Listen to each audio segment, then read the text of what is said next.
رازیه سادات هم د ولسمشر غني او عبدالله په سیاسي توفاهم باندې خپله خوله خلاصه کړه. دا چې ښاغلې رازیه سادات د عبدالله ولسمشر غني د تړون په هکله څه ویلي دي په دغه ویډیو کې ټول حال سره کتلی شئ. خو که تر اوسه پورې مو چینل نه وي سبسکرایب کړی نو مهرباني وکړئ ضرور د سره چینل سبسکرایب کړئ. درنو لیدونکو السلام علیکم. رازیه سادات وایي د غني او عبدالله سیاسي تفاهم د ملي وحدت لپاره ښه دی.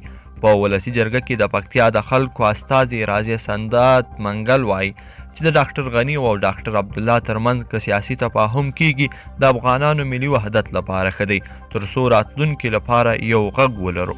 رازیه سادات منګل په خپله فیسبوک پاڼه په یو پوسټ کې دا خبرې کړې دي او د ولسمشر غني او عبدالله ترمنځ سیاسي جوړجاړی د هیواد لپاره ښه زیری بللی دی.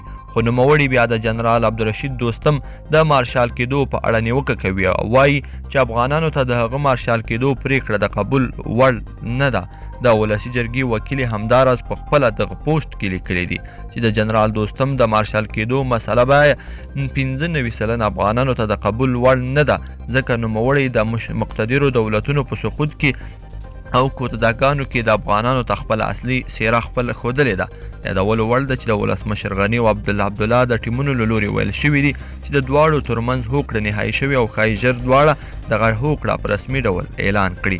که څه هم تر دې مهاله پورې د ولسمشر غني او عبدالله ترمنځ شوي هوکړې په رسمي ډول نه دی اعلان شوي خو په ټولنیزو رسنیو او یو شمېر نورو رسنیو کې لیکل شوي دي چې ولسمشر غني له عبدالله سره منلي چې په کابینه کې به 50 سلنه واک عبدالرشید دوستم ته ورکوي او همداراز عبدالله ته به د مارشالۍ رتبه ورکوي. درنو لیدونکو په دې هیله چې دغه ویډیو به مو راسره تر پایه پورې کتلی وي. که مو ویډیو خوښه شوې ویډیو لایک کړئ د سره او چینل هم در سره سبسکرایب کړئ تر څو زموږ له تازه معلوماتو او خبرونو څخه زر تر زره تاسو خبر کړی شئ. تر بلې ویډیو پورې ښه وخت.